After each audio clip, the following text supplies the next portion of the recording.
Yeah, once again, we here. It's Monday night prime time. I ain't got time to play with you, so we going straight in like mystical. We I'm already sorry, started. He man. got to be stopped. I just love happy hour, man. Shout out to Owen and Bruce, man. Listen, it's birthday eve, so yeah, I knew this was gonna be a good one for sure. Hey, right off the top, man, we're gonna go straight into the topics. You know why? Because we got a long show, and back to school is next week. And on this panel, we have some great fathers. We would not call them baby daddies. We would call them great fathers. And tonight, we will have some topics that I believe will share some perspective from both sides. It even opens up dialogue. All my angry women in the comments, please feel free to join the cast, join the comments, or have this dialogue amongst your friends because it is very, very important as well. All right. First off, man, I seen my boy Chris Leo out there with the shopping game back to school. And the best thing about it is you guys have girls. So this is just it just does my heart so good. I always say that God gives girls to the players. That's Mm. why I had three boys. So I can only imagine if school shopping was annoying dealing with boys, I can only imagine school shopping when you have a daughter who needs the socks, the shoes, the hairdo, the dress, the pants, the undergarments. How was that? Let me, I'm gonna phrase that. I'm gonna ask y'all about y'all school back to school experience. I want to say salute to all your kids that are going back to school. We got a high schooler, and I think we got a middle schooler this year. What? But I'll be controversial. What is the father's responsibility, and how do child support play a role? Okay, well, you're going for the throat. First question of the night. Y'all have been waiting on this all night. I would definitely tank out on this conversation. Come on, Chris. Well, what I would say is this: I have to be full disclosure.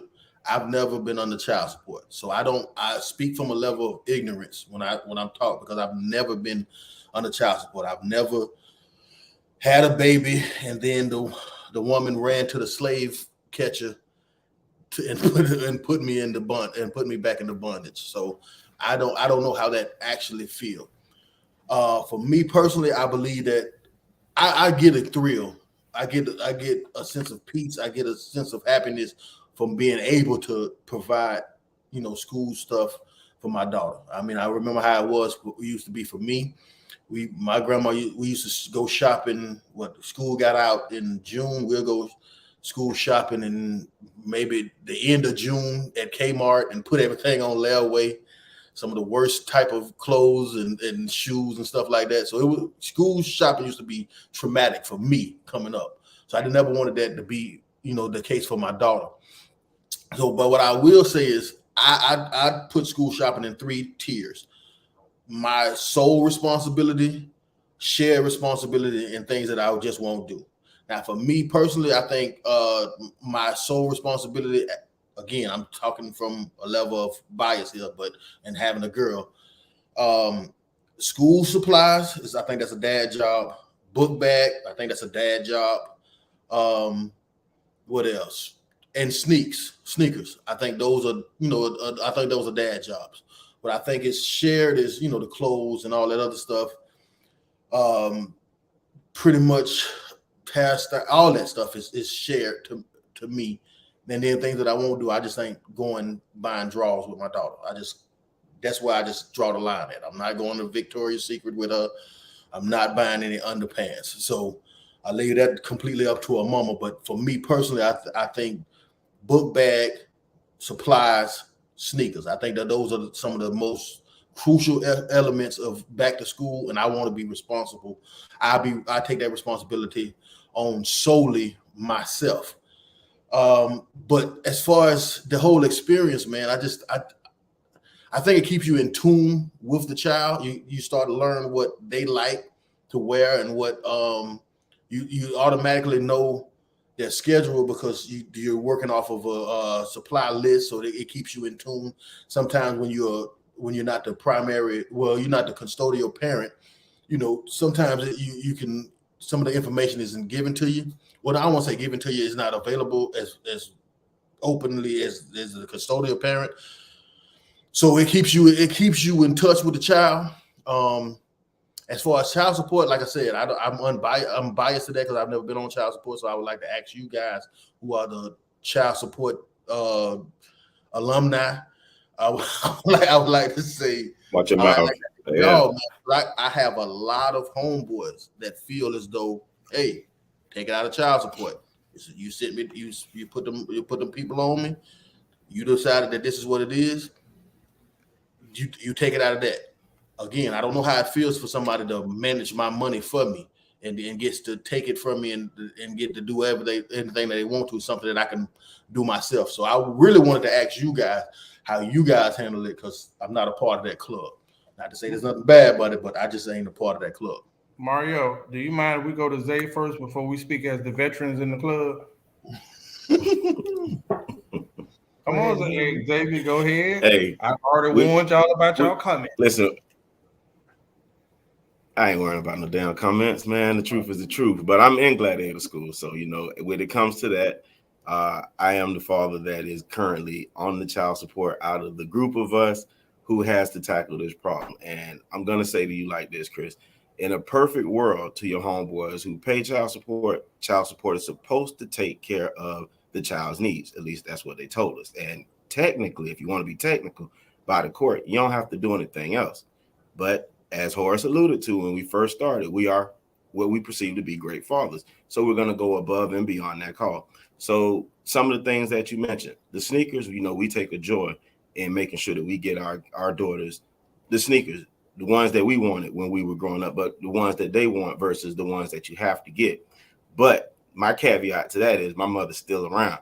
So you know what I do? I still let her get some of them horrible things for school that we had to get, because I think that's the balance, you know what I'm saying? To let her know that the privilege that she has versus, what it could be, so that you understand that you're not going to always get your way, but you're going to make sure that you be covered. Might not be the best clothes or the best name brand clothes that you would like, but it's going to be good, clean clothes, and they'll still be new. So you got to give them that balance. So I always love to see that. But yeah, it's a joy. I don't mind going to get those things. I actually enjoy it because it does give me a chance to one-on-one time with my daughter.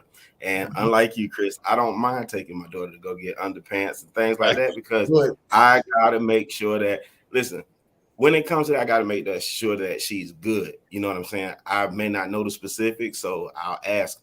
Fortunately for me, I have a lot of women in my family, so I can kind of ask these questions.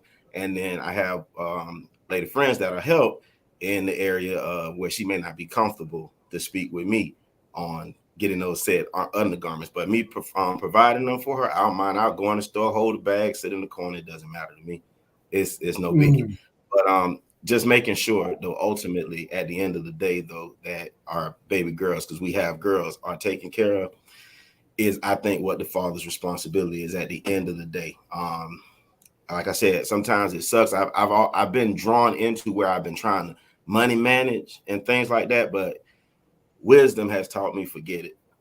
If it's for them, just get it, be done with it, save yourself. Don't even try to have that debacle with women, because that's logical. And they're going to get emotional on you, and you're definitely going to lose that. So before you lose your sanity, just go ahead and lose them couple dollars and keep it pimping with pimping. That's the best way that I can tell any father to go ahead with that. So where do you draw the line? What did you got to draw the line somewhere? Somewhere you stand something, you stand when I say no. Line. No, when I say no, but at the end of the day, you got to understand. So as us being men, we lead. So I know exactly what she needs.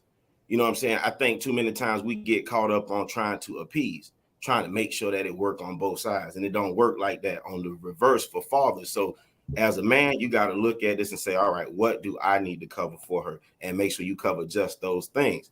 That's it. Anything above and beyond is two of us made them. I feel like the other half can get that. If I've gotten, my half or what I deem to be necessary for my child, and you see that I missed something, pick up the slack. I don't think that's hard, and I don't think it should be an argument. I think it's pretty simple. But again, that's how I think. People may think different. But again. Mario, you heard all this rhetoric in here, man? I heard it. I'm gonna give it to Mario. Hey, I'm gonna give it to Mario because y'all live my life. Y'all seen my tears. Y'all seen firsthand the transparency that I had. Listen, It's not easy. What helped me with my trauma was the fact that I put the kids first, no matter how I felt about it. It's always about the kids. And I was paying $900 at one time. And I remember it got up to $1,100 on a $40,000. The more I made, the more they adjusted. It ain't in our favor. So the child support system, believe women, men, they don't care about either one of us. It's a good stream of revenue. But as far as the overnight, I don't agree with the situation. Unless you're paying some astronomical, like $5,000 a month, I don't believe I could say to a woman, hey, take it out of child support, simply because you're giving her a lot of trust as well. And you don't want to create a situation where you're allowed to be looked at. Most baby mom situations are bad anyway. So your kid, a lot of times, I paid all that. I could not look at Tyler and say I couldn't get the shoes, even though God just blessed me to be able to make shit happen when I didn't have a clue of how it's going to happen.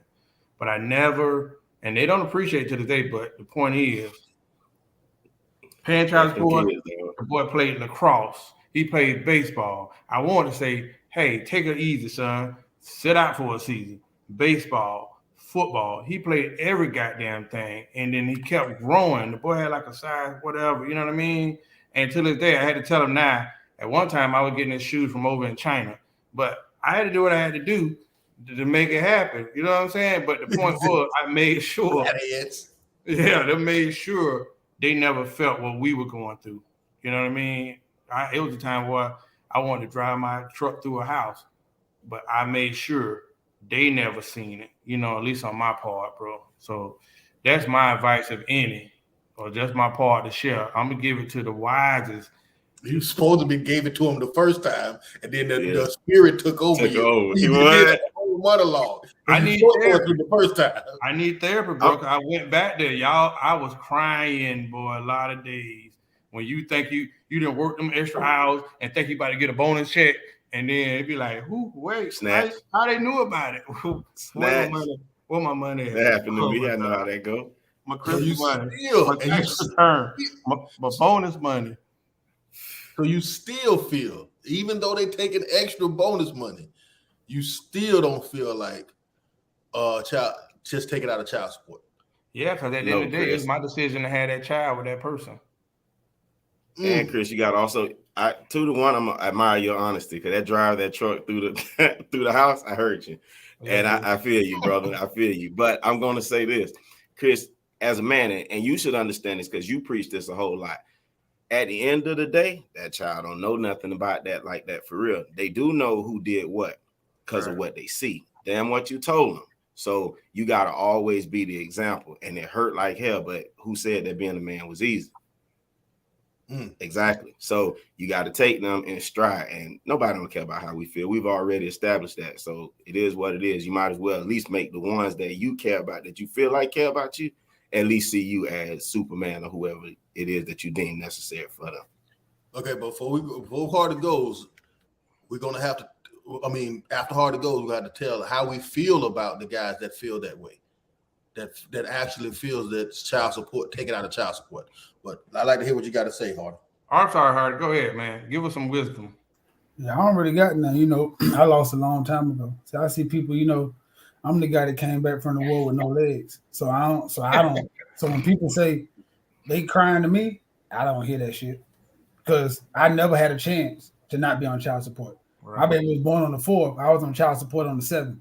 So I never had a chance. Oh, he froze not at this time. Roll time to freeze. I know you're saying some wise things right now. That might be help a couple guys get through. That might be the FCC. Or they involved. All right, come back to the man. What you call it in a sniper? Yeah, because the worst part is they just passed a law that you get on child support when the baby in the belly. In Atlanta or in Georgia, I mean. Google it. No, you can be on child support before the baby is born. That thing they just passed it last week. Hard to come back, my man. I think that was just in the state of Georgia, but I don't know where it was. I'm just saying, like, bro, like sometimes I think that we as men we use finances as discipline too. You know what I'm saying? Like we can't is again, I'm not on child support, so I don't know. Is it okay to reward irresponsible financial behavior? Because some people that I talk to a lot of men that's on child support, and a lot of men feel that take it out of child support. You decided to go down there and make this happen. You put the slave catchers on me. You decided this. Then this is what you get. You have to manage this. And why is it? Should we not require the parent that took over the child, that chose to take over the child? Should we not require them to be fiscally responsible with the money? Bro, let's be honest. Let's be honest. In my situation, I just took it on the chin and said, "This is listen. Once you know who you're dealing with, I mean, what you gonna do? I had at that time, I would say with Ken, I ain't gonna call the mama name, but she asked me to be with her. I said no. 3 days later, that damn letter came in the mail, and I'm like, I'm raising him, and it put me on child support, and I'm raising him, right? And then that's when I found out the support system. Like anybody need child support here, I am the guru. Like I went through it for so much, but I was raising my kid, right? And then I found out in Florida, until you go to court and establish it, the mother is the custodial parent. So when I'm talking to the people, like he stays here, he's with me, all of that, it didn't matter. I had to go to court and establish that. And also, man, it's just not in your favor as a man. We should know that anyway. We should know that anyway, bro. It's not in your favor. So when I realized that, it got so bad that I started making more money. I stayed on child support just because I didn't want to go to the courts no more. Remember that day? I paid child support even though I had them with me. Yeah. I just didn't want to go to court. Every time I went to court, you lose. The bullshit. Oh, rearages. I'm like, I ain't never missed a payment. Oh, she was due for adjustment and this and that. And I was like, so nah, man, you can't win in that situation. But at the end of the time, I put myself in that situation, and I ain't never want my kids to go without. Even when I hustled, I bought a place, bought a car just for my kids to live good, drive around good, and you would thought that would have got me some support. You know what? Nope. Child support.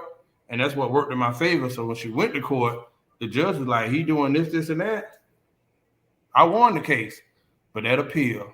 Oh, that nasty appeal. But isn't that weaponized child support? Like, you have a responsibility to be fiscally responsible. That's your responsibility. You decided to be the custodial parent. That associates with more bills. It just does. Because it's your choice. You can easily give up that child and let that father do it, and chances are great that father won't be asking you for all this other stuff. You know what I'm saying? I think on the other side, like again, I've never been on child support, but I think on the other side, man, it's would the mother blindly give money without question and then facilitate whatever shortcomings that the father may have? You know what I'm saying? The father may have a weed issue. When we give child support, we never know so a lot of times we don't know where that money go, and it gets put all inclusive to everything facet of the life. So would you think if the woman knew that the man had a weed habit, using child support money on it, do you think she would facilitate school clothes after that? You know what I'm saying? Like, is we weaponizing child support? Yeah, because listen, how many, let's be honest, how many stories you heard where once the dude say he didn't want to be with the person anymore, here come the child support. Dead on arrival. Here come the attachment, you know what I mean? Or can you blame the men that say take out of child support? Huh? Can you blame the men that say take it out of child support when that was done to them? No, but you gotta also understand something, Chris, with some of those guys who saying take it out of child support. Everybody's pockets are not the same. That might be all that man has, and he still has to make sure for his other bills, like you said, nobody's covering or checking for him. And the point that you made about them being fiscally responsible, in a perfect world, that would happen. But unfortunately, we're not in a perfect world. So as a man, you can't even focus your mind on that, because you will run yourself crazy. Just make sure that you're just paying it. You know, it don't matter if you're paying it late or whatever. Something is better than nothing. Just pay it. You know what I'm saying? And do what you can. That's the best way to everything's about mental health. You got to make sure that this is right, because they'll run you crazy. Especially when it comes to money. I'm sorry, ladies, but when it comes to women and money, hey man, they will run you crazy. They feel like men should always have it at all times and everything else like that. They don't give a care about your bills or what them being fiscally responsible. When have one ever worried about really being fiscally responsible? Nah, this is not a man's world. Mario. Yeah, my bad. I'm in my office and I was working on my computer. And I don't know what that motherfucker just started over. I don't know. You turned to the host. I said, SEC then said, no, we can't let this get out. Oh, motherfucker just started. I'm talking about the whole computer just started over. I'm like, God. Jeez. Somebody said, I thought the Decepticons came and got you. Like, God. My baby mama must got a job at the Wi-Fi company. Yeah. Won't let this get out. Our efforts is to make sure the kids don't have the same trauma. So that's why I say put the kids first. Mario, what did you have to chime in on? Yeah, no, I was just saying that in the end of the day, I learned early on. It don't matter. See, I said, once I got put on child support, I said, dang, at the end of the day, everything's supposed to be for the child, right? So when you go to court, the court system treats you like nothing you do, it's not for the child. It's being mandated that you have some support, right? So they come up with a number. Most of the times that number is not astronomical. Most of the time that number is minimal, because they just want you to be able to say they're doing something to contribute to the person who they giving like assistance to, right? But the only thing bad about that is this. A lot of dudes do. I do hear a lot of dudes saying, get out of child support, but I pay my bills now. So I understand, unless you're getting hit across the head, which it take a lot, because you got to have a good job in child support. I'll be real. You have to have a good job in the child support market to get hit across the head.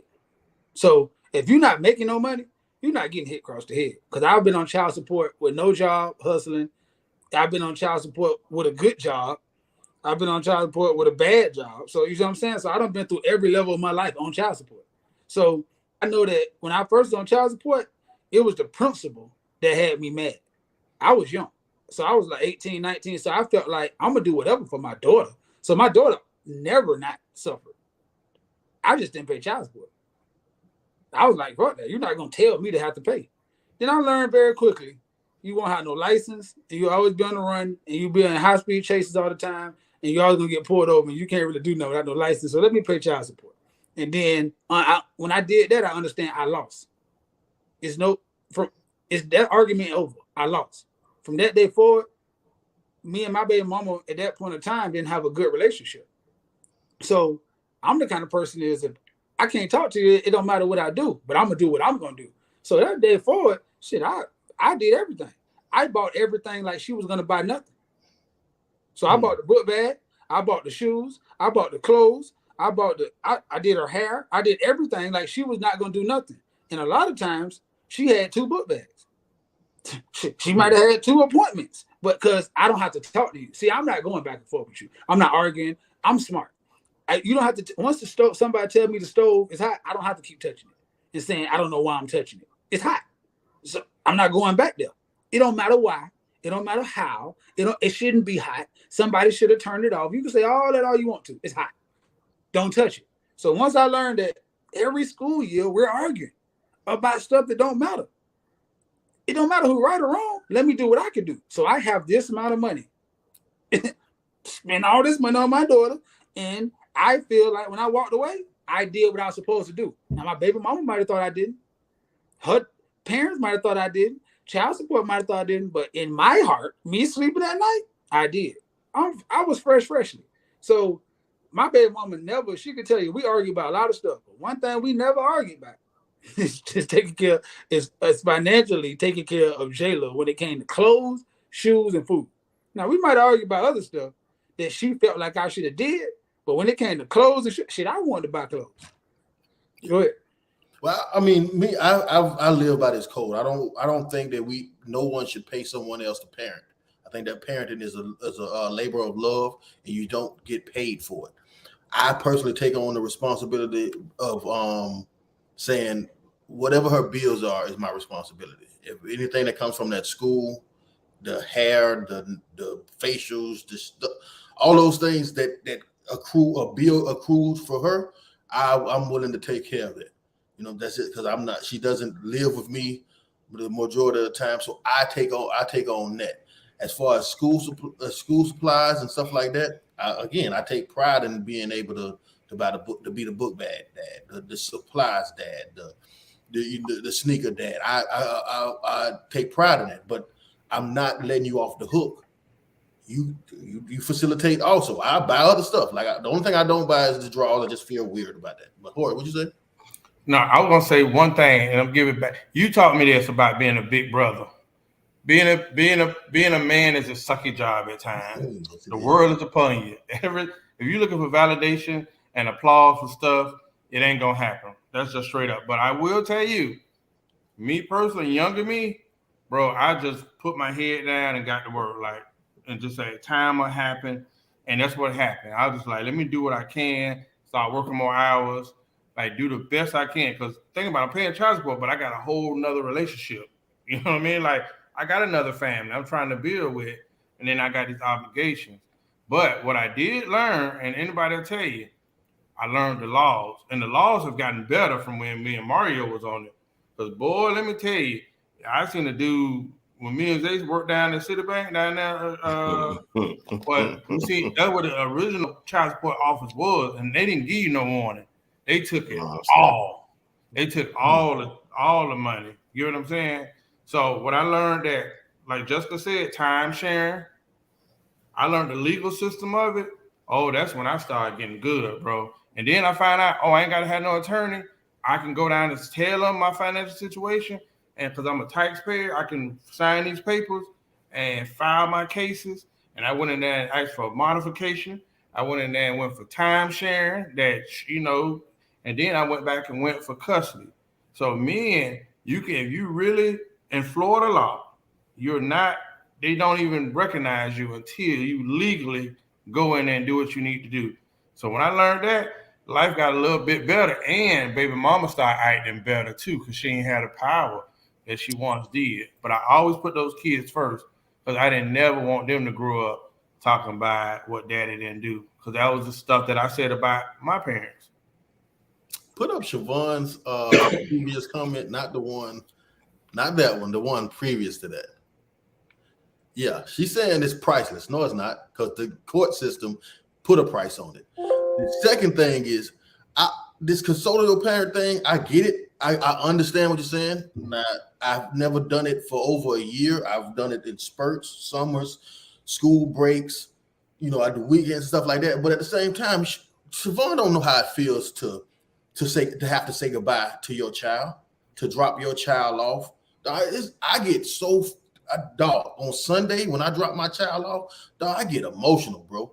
That hour-long drive coming back to Orlando, dog, that shit hurts. Saying goodbye hurts. You know what I'm saying? Not the guy that tucks in your child at night, it hurts. So I get what you're saying, it's bad. It's tough being a custodial parent, but you wouldn't want to trade that shit for what dads have to deal with. You wouldn't have to trade that shit for taking your child back home and just having to say goodbye every time. Man, you wouldn't trade it for weekends. You wouldn't trade it for summer vacations. You wouldn't trade that shit. You get to see all these different stages of development. But for us, it's like on the outside, and then we always blaming ourselves, like, well, damn, I did this. Man, no, you wouldn't trade that shit, man. So I get what she's saying, but being a dad, no, man. But no, man, you wouldn't want I guarantee you wouldn't switch shoes. You damn sure wouldn't get that child to that father, and you be the one coming to pick them up on the weekend and then dropping them back off and drop every weekend. You got to be super dad to cover up for a fucking whole 5 days that you just missed. This now, but on Saturday and Sunday, because the hair appointment is on Saturday, that took half of your Saturday up. and now Sunday 6 o'clock you taking her back before she could be at home at a decent time. You don't want to trade that shit, man. That shit fucking hurts.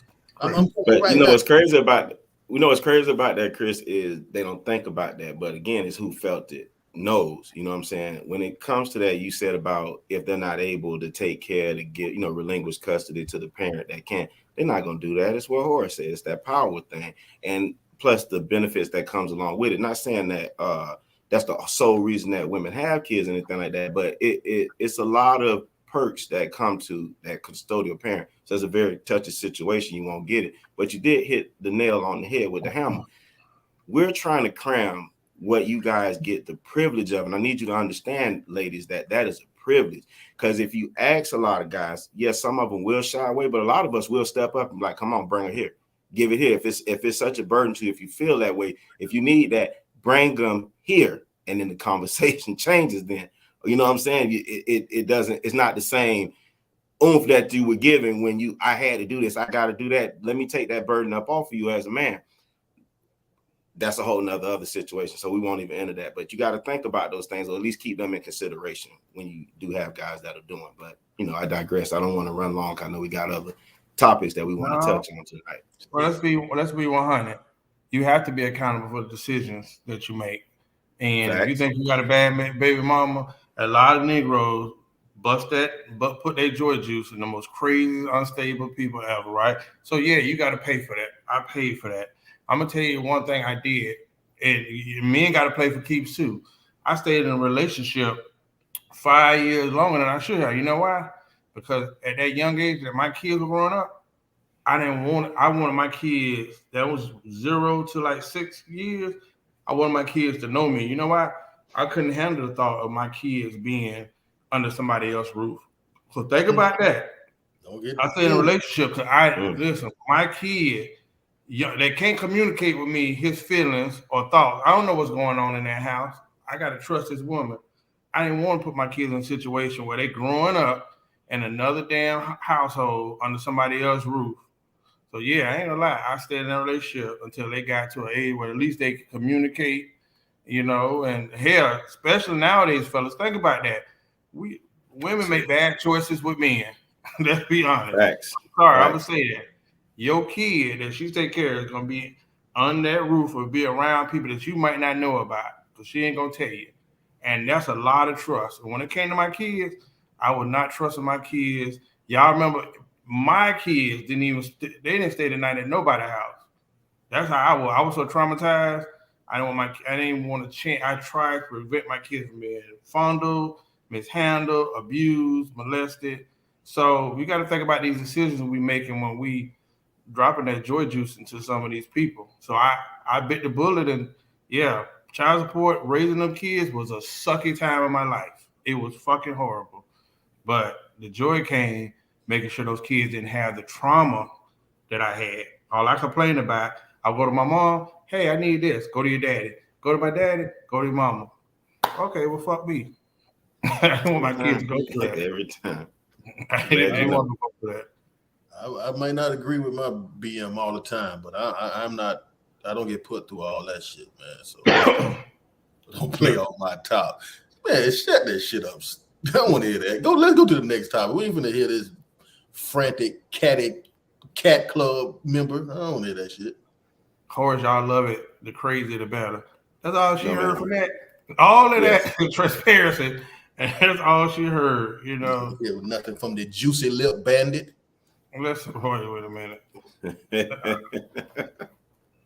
I should have swallowed the joy juice with my life. You could have. It do prevent breast cancer. You chose. It's all about choices. Didn't Horace just say that? We chose. You chose. Daily protein shakes. Yeah. Listen, they do. I told somebody that they ain't understand. I do think that it is a benefit to the male having some years with the child. So I salute them.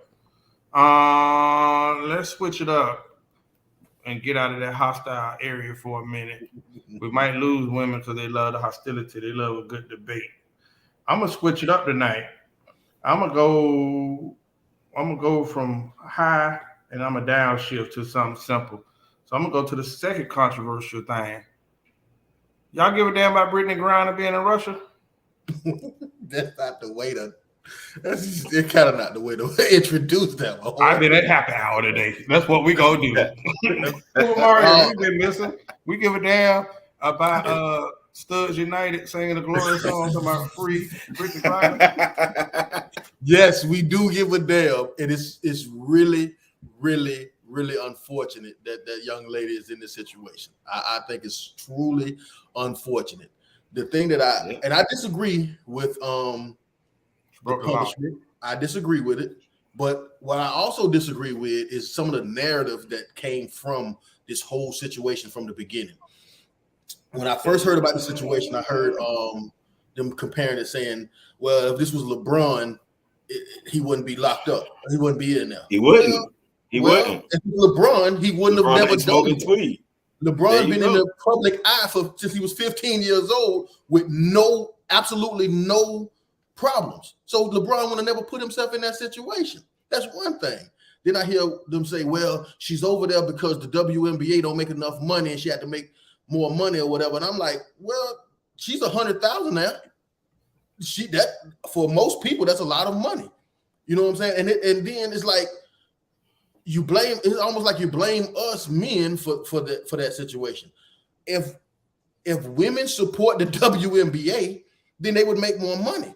Period. You can't expect a league to make money the same amount of money as the NBA when they play 36 games and the NBA play 87. That's just one thing.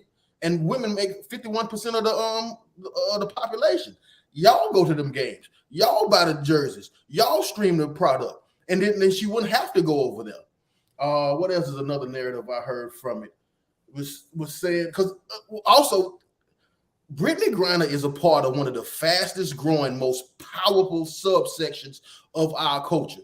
She is not only a Black woman, she is a part of the LGBTQ plus community. With both of those powers combined, you mean to tell me y'all can't do nothing? Y'all can't do nothing about this?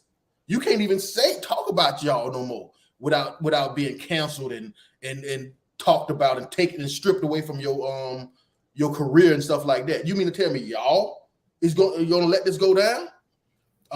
What else? Another thing I heard. I heard a proposed trade for a prisoner swap with Russia.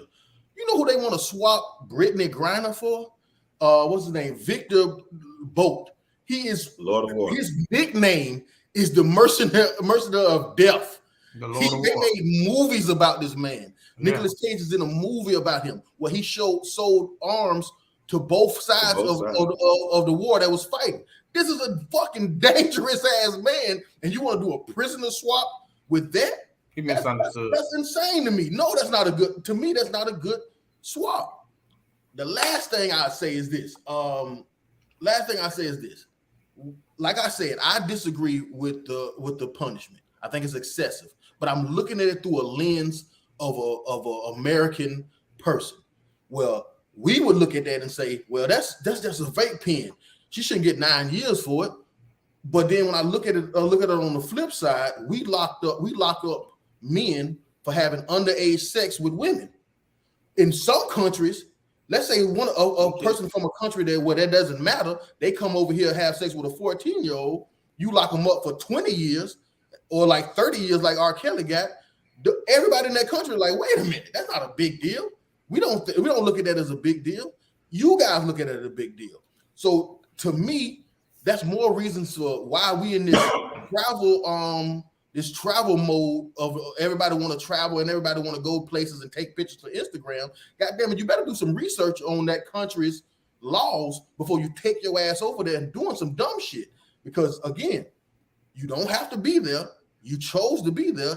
What I know about traveling in pharmaceuticals is wherever you go on this planet, it's there.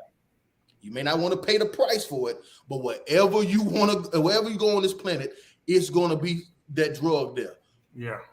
When you get off the plane, go find it your damn self. Yeah, see. Mario, you've been missing part of the show. So before I give my comments, I want to ask you your input. Well, you know how I feel. Anytime we go out the country, I tell you, see, everybody act like you have to do drugs. Let's always get that straight. You do not have to do drugs. So let's get that straight. Nobody made you. She didn't get caught with aspirin. She didn't get caught trying to take her baby to freedom. She didn't get caught trying to say, let me hold this, bro. At the end of the day, when you look at right now, I understand what smuggling is. Concealing drugs over a border into another country. That's what you did. See, you might not like the punishment, but one thing my uncle always told me, you can do the crime, but you cannot dictate the punishment. Got him again. Because one, you at mercy. Mm-hmm. Y'all ready for my political dissertation? Yeah. One, Russia is, despite what America tell you, considers themselves to be of high moral value. So the fact that Brittany Griner, a black woman and an LGBT woman, is playing basketball over there was a big step for them, right? But one thing they don't play about is the cultural influence. So that everybody else, it's just a vape pen. Yeah, but that vape pen was marijuana related, right? So think about Russia that keeps everything so structured. Now we kind of getting soft where we're allowing somebody to come in and a celebrity who now people see that this might be a new problem for us over here in Russia, right? Whether you like them or not, Russia has more moral laws in their eyes. I don't think y'all remember back in the days, it was a white kid that went over to Singapore somewhere, right? And America could intervene on that. They beat the shit out of him with the cane. I don't know if y'all remember that, right? No, he needed that. About it. He definitely needed that. So in this situation, I know America, y'all don't want to hear this, but I'm a black person in America. Putin is not no fool. Now, Putin don't really get involved in the day-to-day, but yes. So when they gave her those outrageous years, it was only to justify the swap, between the prisoners. The Lord of War is valuable. And at a time like this, man, they can say what you want about him, Chris, but if you ain't never watched the movie or heard his story, I heard the story. Oh boy, he's a needed guy right now. So America, listen, both of them are playing their hand. They gave her that sentence to justify why, hey, we're gonna swap them people out. So Russia probably knew what they was doing from the get-go. I want to know this though. Not to cut you off. Like I think Zay, I don't know, I want to quote Zay, but I know I heard Chris say that you feel bad for the sentence. I feel like it's a bit much, but I'm looking at it through my American eye. That's why I made the analogy about other countries and how they feel about underage sex. They may look at that as not a problem, just like we look at vape pens as not a problem. But that's not what that country looks at it. That's the only reason why I say it's excessive to me, because I'm looking at it through a Northern American mindset. Not as of 2022, because 3 years ago, if you get on a Delta plane and I get caught with weed going from Atlanta to Florida, that's trafficking. That's 10 years. Yeah. So I just want to know, like, it's so crazy. Like, people act like you don't get, like, that is trafficking. Like right now, if I go from Orlando to Florida to Atlanta and I get caught on the highway, my homeboy first charge did 7 years. So what are we talking about here? You cannot cross borders, fuck states. I mean, fuck countries. Mm-hmm. You just can't be riding around with weed. Like, you cannot. You got on a plane with weed, man, into another country that hates us. And everybody like, that's crazy. You know how many niggas locked up right now for that same thing? What about the culture here in America? Right now. I know too many niggas that I got caught with ounce of weed, and they said, well, you went from South Carolina to North Carolina to Florida, so you trafficked 3 straight, and he was smoking out of it. Gotcha. 9 years. Yeah. Yeah, like this don't happen every day here. Nigga, you like you said, Chris, you could have waited till you got to Russia and bought weed. Every vape pen that you wanted is in Russia too. It's done.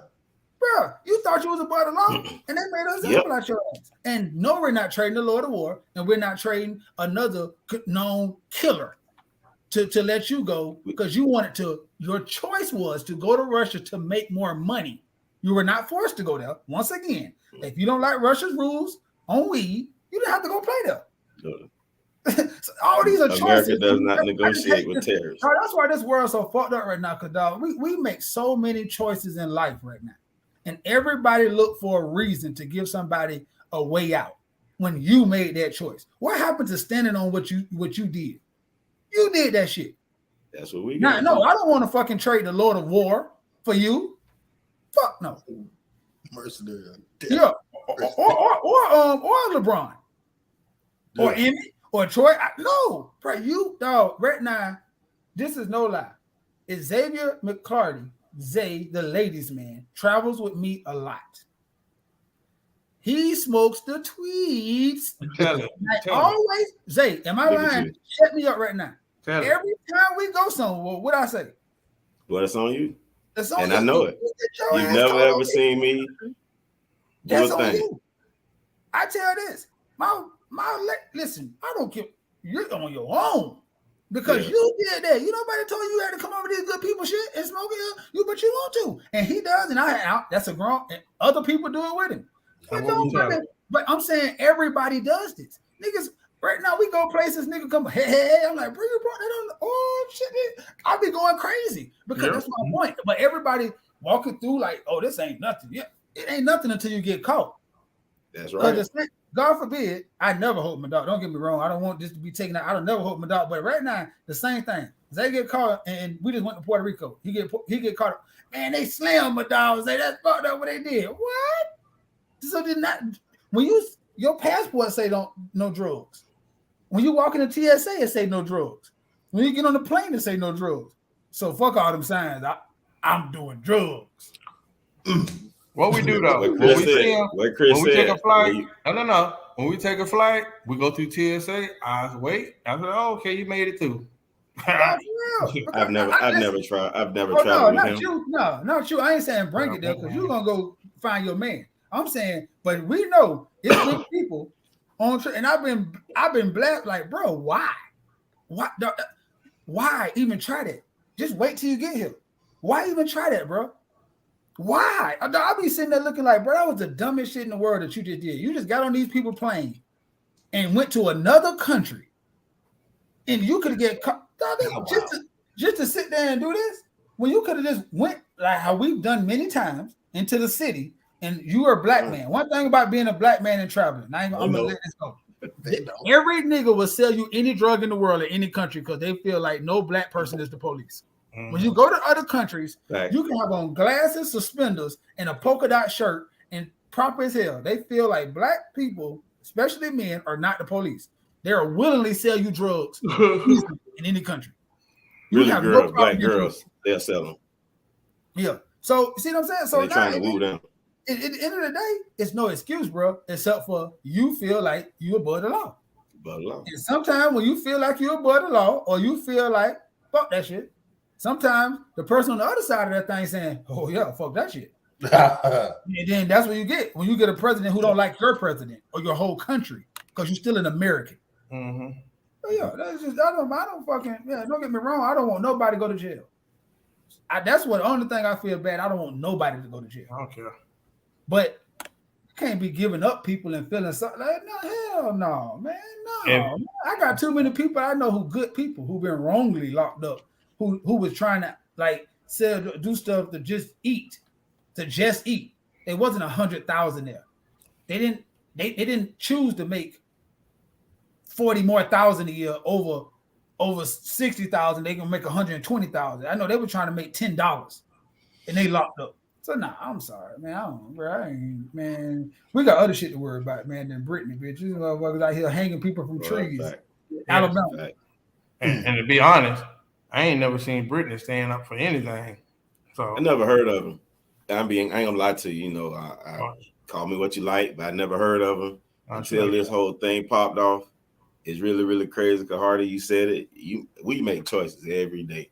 Right. She made a choice. She had more than enough money to go over there and find anything that she wanted. You are a star, for God's sake. They would have probably wanted to bless you. So yeah, I think that it's something that she does all the time. She got comfortable, so she didn't probably do it properly. Just probably threw it in there, and they found it this time. Every day, Bob Marley is a great poet author. He said, every day the bucket go to the well, the bottom got to drop out. Every time you keep doing it, you're not going to get away. At some point in time, you know that you got to get caught. It's no different than when we ran the streets. We knew we were taking a chance. She knew she was taking a chance. But So but the only thing I'll give her opportunity though. I think she did it all the time. I think they were saying, yeah, she do it all the time. So here's our chance to make a swap. Like they fact. played chess. It's political. They played chess. It's political. Like I always tell people, understand, because the police don't arrest you for speeding, that don't mean speeding. No, they fact. That a lot of people seem to think that, I just went 10 miles over. You don't know, that's still speeding. You know, the speed limit say 75, 76 is speeding. Just because they don't arrest you or they normally don't pull you over at 76, that don't mean 76 is not speeding. Georgia just did a 3-month long, 1 mile don't count. Bro, 75 is, and I hate when people, I wasn't even speeding. Bro, it's 75. Yes, You you just are. 80. My thing is how, let's just say in a perfect world, like what I'm hearing is we need to do something about it. Nope. Who's going to be this we? Nope. Is it going to be a heterosexual, masculine men are the one that's going to go in and do something about it? These are the same people that those two groups seem to be opposition to it. So who's going to be the one that's doing something about it? We always talk this talk, but who's the one that got to do the walking?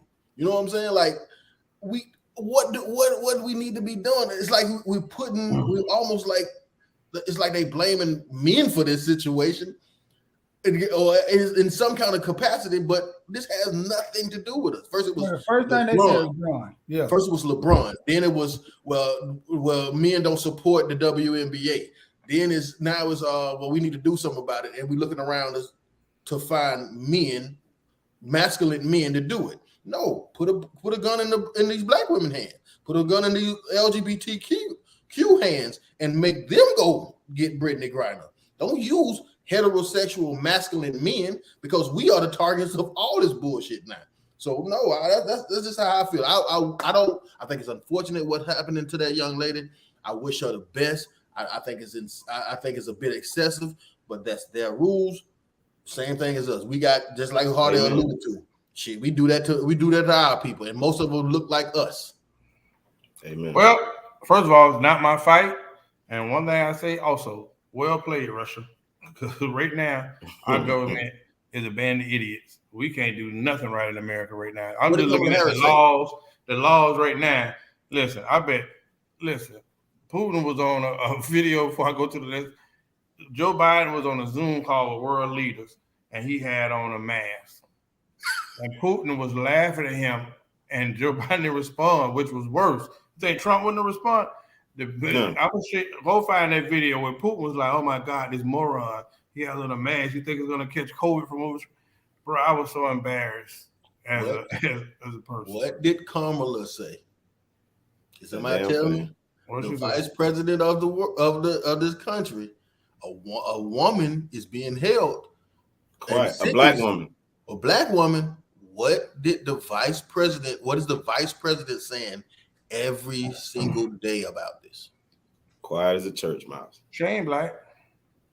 Oh yeah, she identified with that. That's what she said. Yeah, that was to get in the dough. But now that I'm back, she let y'all say it. She never told y'all she was black. At one time, you go back, she allowed y'all to say it, and she went along with it, right? So, listen. Let me make it easy for y'all before I go to the easiest question of the night, because we wrapping it up. I don't know who put this in the discussion board, but somebody said, name a man you admire, one celebrity, one friend, or one acquaintance. I'm honored, guys. It was on the producer notes, so I don't know who presented the topic, but you know. What a jack. Oh man, shout out to the birthday boy, man. Yeah. We admire your big brother skills, man. You know what? If nobody can big brother like you can big brother, I'm talking about not another gonna big brother like big brother Hart. I take pride in knowing that. Professional. Listen, Chester Fonte came in last night, came into my party with his shirt open, chest out, nipples on, right on the ribs of the shirt. He didn't use no nipples. Don't you ever say that again. Hey, listen, The party, I had a party Saturday night. It's my first party ever, and I don't remember it, so it had to be great. So it had to turn out to be He pretty. was loose. He was footloose too. Man, That'll I be better than the flyer. Martin Luther King. I don't remember a thing. About the flight. Oh my goodness! They first of all they airbrushed him on the flyer. No, that's me, man. Glad he decided to connect his beard now. That was the worst fucking flyer. I swear it's my beard. It was just right. It was just perfect. All right. He looked Come on, Chris. caramel Man. on the goddamn flyer. Hey, name a man, celebrity, one friend or acquaintance you admire. Come on. Okay, I go first. My famous celebrity, I would say Ice Cube. For me, I think my favorite genre of music is gangster rap. That's just my favorite genre of music. I think it's now it's the highest grossing genre of music and the fastest growing genre of music. And the first time I got introduced to gangster rap was in NWA. I think Luke was I thought that was more nasty rap.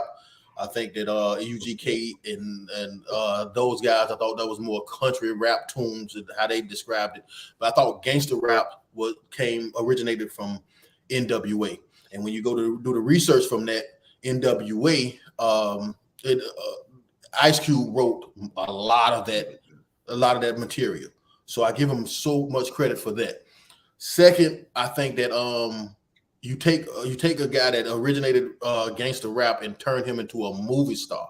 So he's played some iconic roles. That Doughboy role, he wasn't supposed to be the main focus of that movie, but you leave that movie knowing Doughboy. Like he was so impactful in that movie.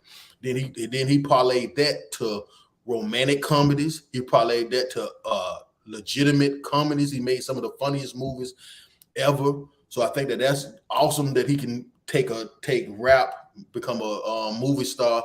Then he go into directing. What else? From that he goes into the political realm. He made a plan when the Trump situation was going on. He made a plan to introduce the Trump to help black people. He don't have to do that. He made a plan to help everyone, black women, black men, everyone. And I thought that was amazing. And I've seen him take so much shit from us, especially our women, when he was doing it, but he stood tall. And lastly, what else I seen this man do? I seen this man create another stream of income for retired NBA players.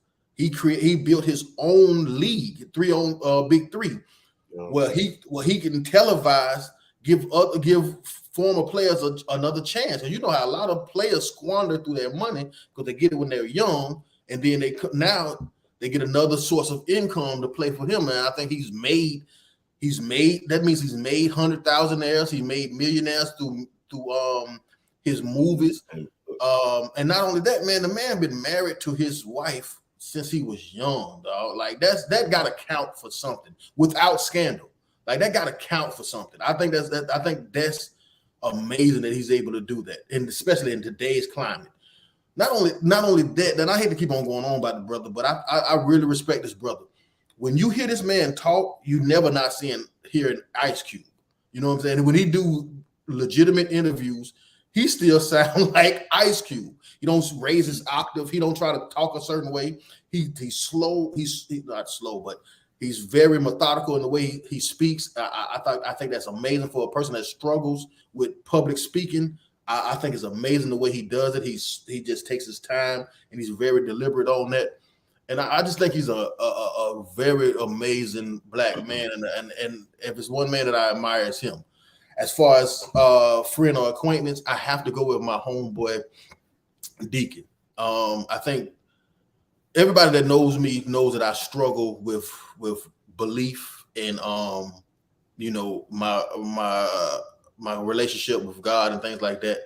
But if it's one person on this earth makes me believe, it's him, because he has a belief that's unwielding. Like, and I know Hardy's belief is the same way, but his is unwielding. And I think I've seen if God makes moves in people's life, I've seen it with this man. Like I've seen him being blessed out of terrible situations. This man was, when he was young, he was in a terrible situation. He got brought through that. I seen favor being shined on him. Even some of the favor that he's gotten, I've benefited from it. Like some of the most amazing things that have happened to me in my life as far as music and traveling and all kinds of things is come from either directly from him or a vein of something that me and him created together or he created for me, man. So I think I have to give a big shout out to him because it's like he makes me believe that all this is true because he's never ever not believed. I never known him not to believe. So those are my two. So that's what I got. Well, I'll go with mine then, since nobody else ain't spoke. I went with LeBron James. So we were talking about Brittany Griner. They brought up LeBron. LeBron, to me, his character on and off the court is phenomenal, impeccable. Like you said, also another person who, from a young age, has been in the spotlight without scandal with his wife, the way he impacts his sons, their life, for their legacy building, and the things that he's done for his coterie of friends that are right around him to ensure that he's not the only millionaire, that he has a strong circle of influence so that when they do run into investments and things like that, they all can be straight. You know what I mean? Instead of one person being strong and having to carry everyone else, we all can come to the table. And that for me was like, that's phenomenal, because that's what I would like to see for myself, with my friends, with my family.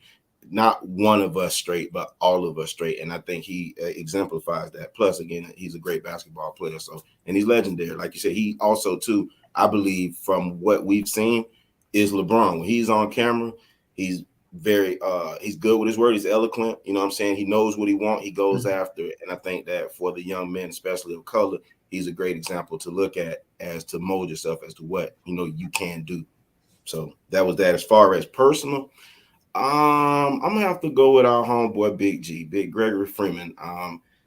That young man I've watched as well, like you said, go from, man, I don't know what's going on, to the heights that he is right now. And he's always imparted into me positive things, and even a lot of gray-haired wisdom when it comes to life and just situations where I want to crash out or be young Zay. He's like, nah, player. And the one thing about it is he's so funny because he's very quiet. You won't hear him boast on what he's done, what he has, any of those things. And he's always showing love. Like, we know that 50 said love will get you killed, but you know what? Sometimes when he does it and people do what they do, he just be like, oh man, shoot, you know, I was blessing them anyway. You know, it is what it is. You ain't really hurt me, you hurt yourself, because I can't do that for you. And that's a great outlook for us as young black men to have on the world, versus, you know, always being angry, thinking that we need to retaliate because someone played with our ego or whatever. Let them have that. That's a character build that shows who you are, and that definitely showed you who they were. And like I said, he showed me that. So shout out to him. Just like you said, Chris, I've been able to do some traveling with him, you know, through a vein of his blessing. I've been able to eat, you know what I'm saying? I remember my boy starting his company. He had one van. That joker's up to like three or four vans now. But it was one van. He used to leak over. I was his wingman. I just had my daughter. I didn't have a job. I quit hustling because of my baby. He was like, bro, if you get up and get to my house by 7 o'clock, whatever we go and go make, I'm going to pay you every day. And I would have to jump out. The van leaked oil, so we would be going to high-end neighborhoods to go do AC, HVAC. I got to slide the cardboard under the van quick before they see us so that we don't leak in their driveway. You know what I'm saying? Come back, kind of act like you're putting tools up, grab the cardboard box, put it back in. But all those things built character for me as a man, and I learned that through my homeboy. So I wanted to just say kudos to you. Thank you. If I've never told you that in person, I'm saying it publicly for you. I appreciate you. We know we did some research on your previous employers. They say you are the worst employee ever. Allegedly. Ever. I stay employed. We did a check on you. All your references, and they say, oh, no, this was the worst employee ever. Let me tell you, I stay employed. And they call me back. So it is what it is. It's a love-hate relationship.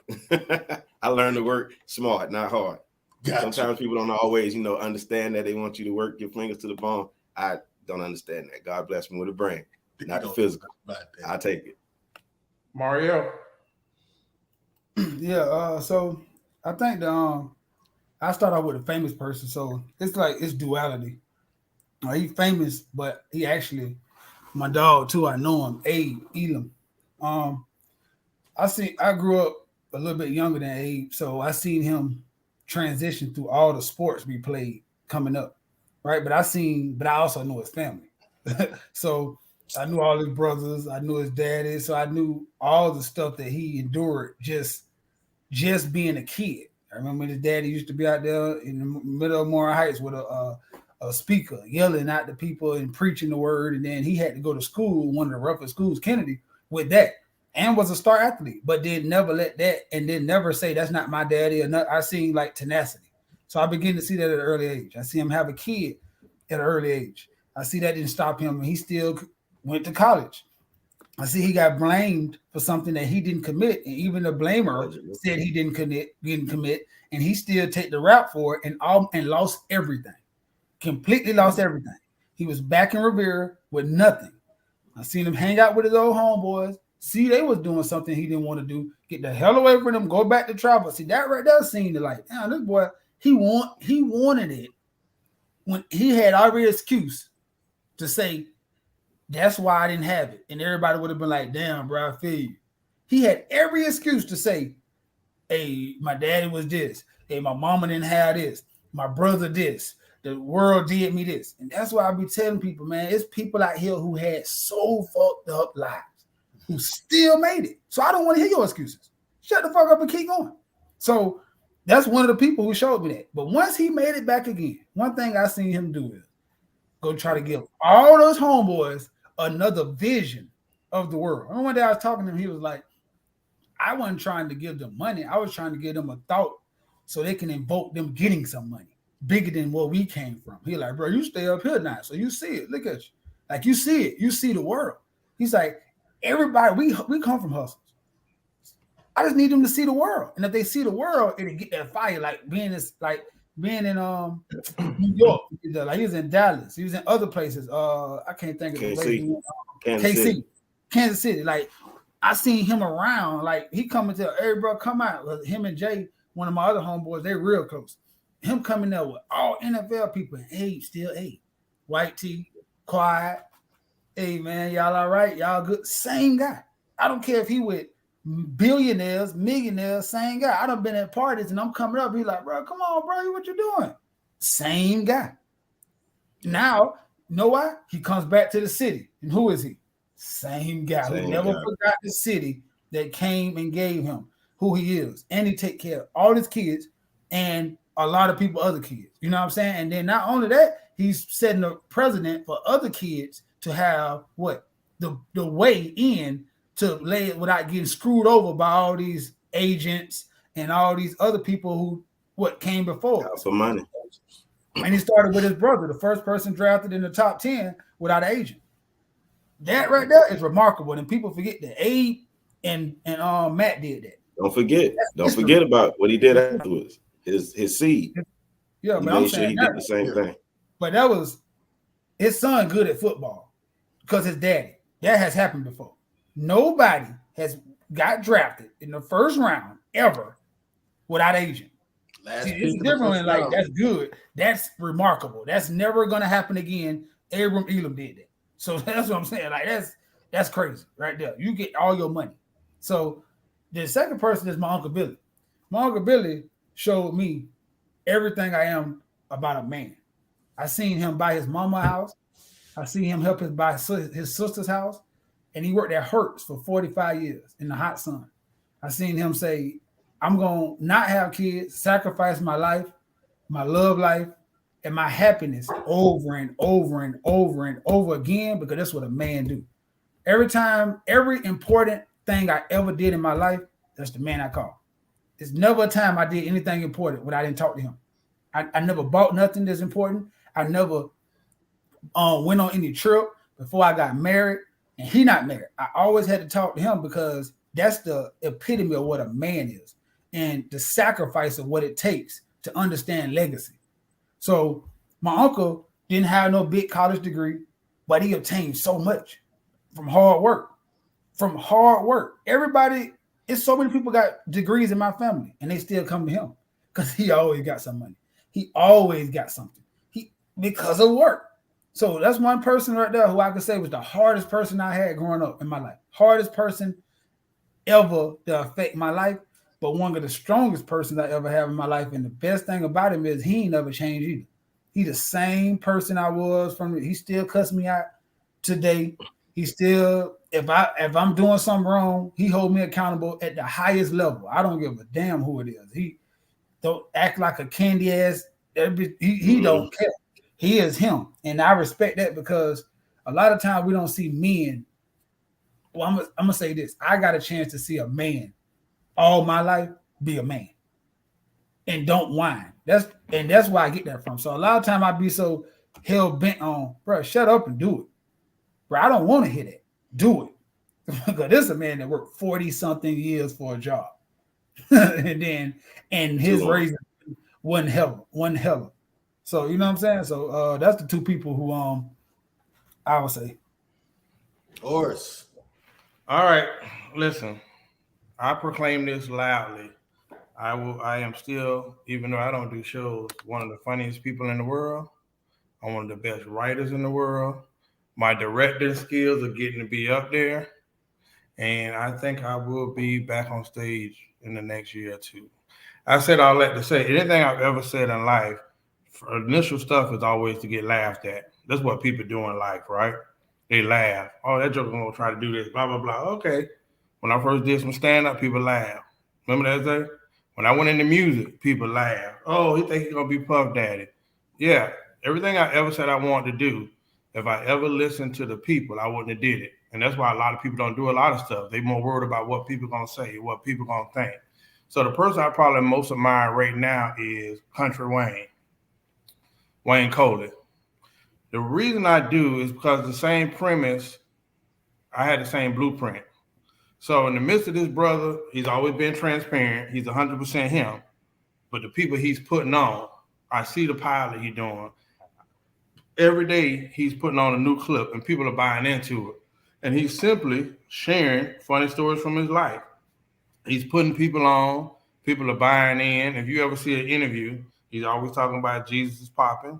He gives glory to God, but he also tells about how effed up he was. All the kids he had, he takes ownership for it. Even his bad days, he takes ownership for it. And I think that's something that we've done on our show, BSF. I always get encouraged to know we are like one door away from that. But that's what I still envision with y'all. Mario gonna be on the show next week. Highlighted. Supported. Chris has been on the show. You know what I mean? So to see you guys going into y'all different perspective is probably why I admire Country Wayne. And he's making that money, but at the same time, he ain't being afraid to, put people on and create those avenues, almost like a Tyler Perry, right? So that's what I say. I admire him because anybody, if you got something you want to do, think about you as a kid. Find out what you want to do, man, and do it. Attempt it. At the end of the day, even when I hustle, no matter what I did, I got jokes from people. But those same people weren't trying to do what I was trying to do. So if you let them people rob you of what you're trying to do, shame on you. The person I probably admire is going to be interesting. I admire one of my friends, Mike Odom. I can't tell Mike's story on, but Mike right now overcame some things. He works for West Palm Beach Housing Authority, but the brother is family. Like to see an older guy like Uncle Billy, like his whole life is family and his grandkids. You know what I mean? He's crass, he's rude as hell, but he's somebody that's infectious. Like his whole life is his wife, grandkids, trips. Like, I gotta admire that. And the last three is gonna be in this order. Mario. I admire Mario because in our group, he's that ear, the beat. He's always been the great debater, but he got some wisdom. Can't explain where it come from. I just don't understand where it come from. But one of the people that always tell me I can do anything or encourage me is always gonna be Mario. He always say, why not? Or do it. Or think about this. He's that friend. And he's always put the image about marriage. He always been optimistic about love, but he also always talks to us about spirituality and always being transparent enough to say, like, listen, I'm a Bible guy, I'm a God person. Second person, I'm gonna go with Chris. Chris, I admire you for knowing what you got to tackle and putting everything on your back, bro. Like your commitment to your family, like you are the bridge. So I don't know what the second generation is gonna be for you, but to see your commitment to your daughter, to see your commitment to your brother, your sister, your auntie, like, yeah, Chris is gonna work. And Chris, he might be stressed out. He might complain in some sense, event. But one thing about Chris is going, hey, I'm a man. It sucks, but I ain't never seen Chris run from putting in some elbow grease to get the outcome that need to be had. And last off, I'll go down to the latest man who I fuss at every goddamn day for some reason. But you love him, man. At the end of the day, he's unapologetic about the life that he chooses to live. So in that right, you gotta admire somebody who say, yeah, I know, but this is who I am and this is how I'm flowing right now.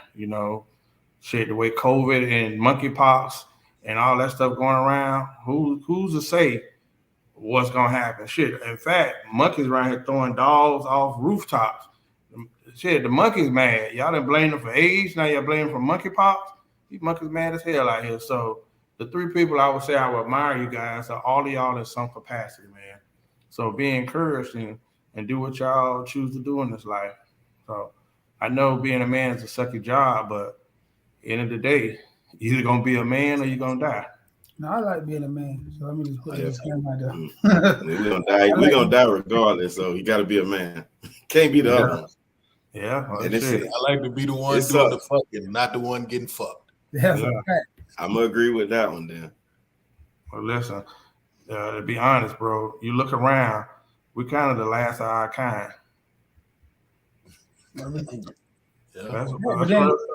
Right, and that's a testament to the change of the world. But I believe that even this little show right here and all the people we touch on a daily basis is going to ensure that we won't be the last of our kind. Because even if it take one, there's just one going to be another one, and they'll find another one. I could tell so many stories because it's crazy because the people all y'all named are definitely admirable. Like Reek, I got stories I could tell you. Like me and Reek traveled the world. Like when I was young and didn't know shit about traveling, anytime Reek said let's go somewhere, I went, not knowing what the hell I was gonna go into. Chris saying, bro, you don't even know where you're going, man. I don't know. I'm just going to read. Like, one person, like, for real, I saw half of the work, like, just because he just was like, I never seen a black man at that age just willing to go anywhere for anything. I was like, I gotta do it. Why not? And then the same thing with Zay when he saying Greg at some points in my life done saved my life. Like, you know what I'm saying? And was always a net to teach me, like, man, like the long rides to Miami, like, bro, what you doing? Like that, nah, bro, you be better, like, you know what I'm saying? And even Tootie, when I met his daughter, I'm like, man, this nigga, he, like, that's what you, the first time you meet him, that's what you get, family. Like, and I agree with what Zay, he is like Uncle Billy. Like you could tell, like, he's that, bro, I'm the pillar of this. Like, and his backyard is like the best backyard I've ever been to. Like, this nigga has a fucking. He is hung up. He's hung up on this shit, bro. This nigga has because you never expect it. You're like, oh, this come to the what the. Yeah. Nigga, this is what the hell? How could this be back here? I never knew. No. like it's amazing. I'm gonna tell you something. Not to cut you. Those older guys, I appreciate the time with them. Shout out to Mr. Thurston, Jonathan Thurston's father. Oh yeah. That's my lawn man. He has one of those backyards. Like when I get on his backyard, my backyard is gonna look like that. He has everything that a man could want in his backyard: outdoor kitchen, hot tub. I got a section over here to barbecue. I got good grass, but I got it manicured. So you better step on my stones. Don't step on. Come on, man. Everything that we kind of talk about, and it's funny because when we're young, we ain't care nothing about that. But you get older, and you like, shoot, home is where the heart is. Your home is your part. That part right there. So and we learned that from those guys. Tootie brought me over there not to go on, and we finna get a show, and he was like adamant about me coming, and I was definitely finna book. I had came down there, and when I come into town, I give you like I got a key to it. I'm saying he was like, brother, drop me off. I gotta have this meeting. I was like, I'm out in the truck. Tootie got a new truck. That's when he first dropped it. I got F-150, but he got the crispy new. All the dad. I'm leaned back in this shit like a fry. Then I'm hanging out good. The tire. Next thing you know, he like, bro. Then I tell you, bro, you got to come over here. You got to come over here. So I'm like, man, let me go, bro. Best time I ever had, bro. Sitting there listening to them. For one, I never drank whiskey or bourbon. They took me on, but until I started hanging with them. They told me how to drink, like, you know what I'm saying? But I'm just saying, listening to older black men who actually have knowledge about something. Like Derek would be in the comments. Like, I'm saying, like, them people, like, sitting around them people right there, you sitting like, damn, bro, this is what the world is missing. Like, that, like, community. Like, that's community. Like, bro, I'm proud of, man, you know, this, and willing to help you and just pour into you. Like, man, them some good brothers. I met Derek one time, dog, and I could just feel it, dog. That Derek is love, the respect, this is a cool ass dude, man. When I get that age, I want to be like that feeling. And funny as hell, dog. He had me, dog. The first time I'm dying because he is not going, but he like older horse and all, like, you know what I'm saying, like he joking, they laughing, they did the same thing. I was like, yeah, that's what you want to be. You want to be that age and enjoy life. Yes. That's right. So, man, I appreciate that, man. And Horace, you know, like we ain't gonna beat around the bush, but you know, like, bro, for sure, he been the big brother so long to, like, he definitely aggravate the hell out of you a lot of times because he your big brother. Yeah, he gonna let you know it. That's for sure. But you gotta love him. That's the hard part. The first time he came to Orlando, man, why you got no towel? That's the only towels you got. Like, damn, nigga, you cussing me out by towels. And, you know, why you got this? And, bro, you know you ain't got nothing at the door, and these are the pots you got. I'm like, bro, I'm happy. I'm showing you my place. And he cussed me out for like an hour. But one thing I can say though is I've never moved nowhere in the United States of America, and Horace have not came to my house. I've never stayed nowhere, and he ain't come.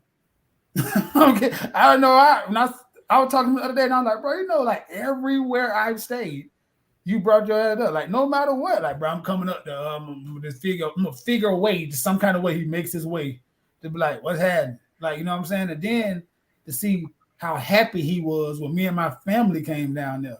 Like, he was a tour guide, like, I don't stay in Palm Beach. Like, bitch, I'm from here. He's like, nah, I gotta take y'all here. Bitch, I know what And I never said this. I'm gonna let Chris and Zay go.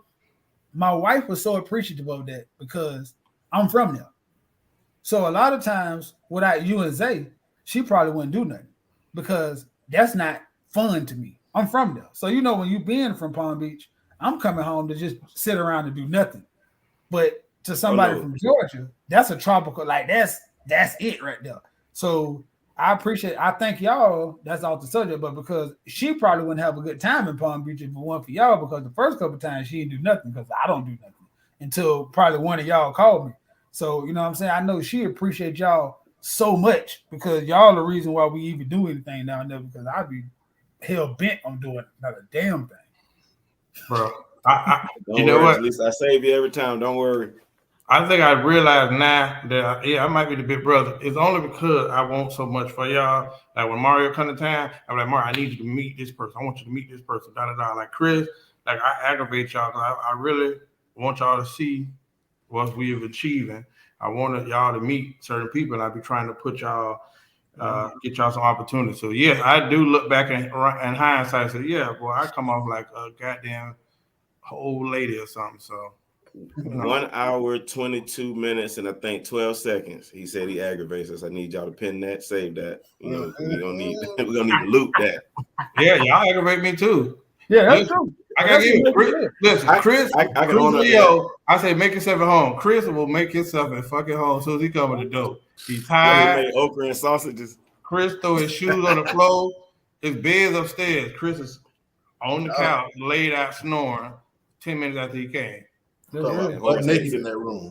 Horace hates it. Oh, on the phone with my foot up, feet up, and everything. Just, I'm here. I'm at the crib. Come through. I felt so embarrassed because my son definitely made himself at home.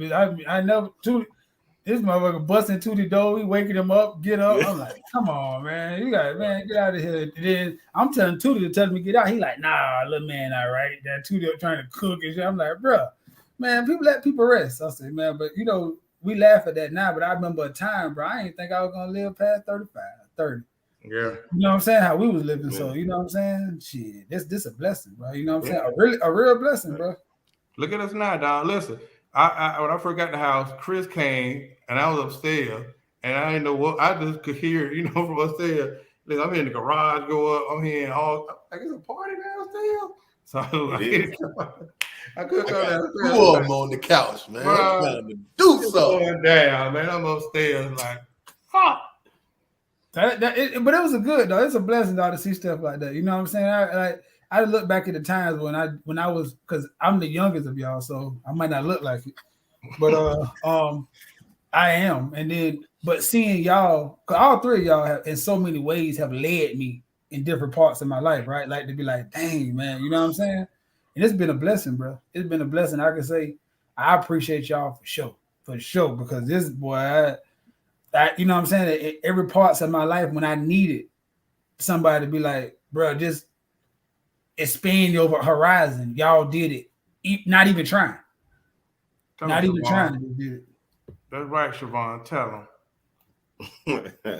He read that. Tell us what he really say, Siobhan. Man, anonymous. She definitely will.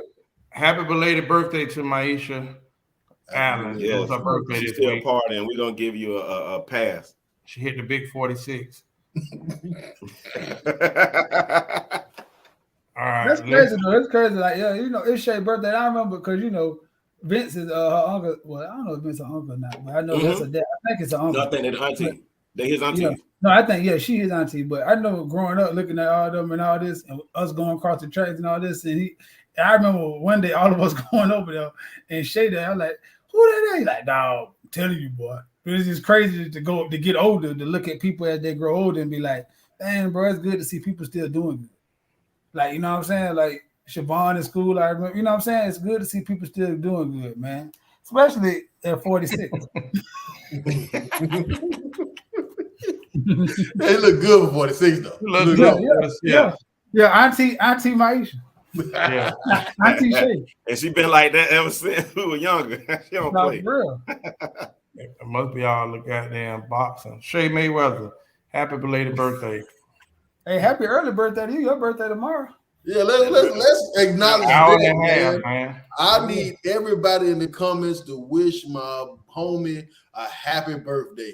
Horace's birthday is tomorrow, and it's a gangster's paradise. It's a gangster celebration. Everybody, let's give him a big happy birthday. I'm gonna write it my damn self. On Taco Tuesday at that. Mm-hmm. Oh, we getting smashed. You said Topless Tuesday? Oh, wow.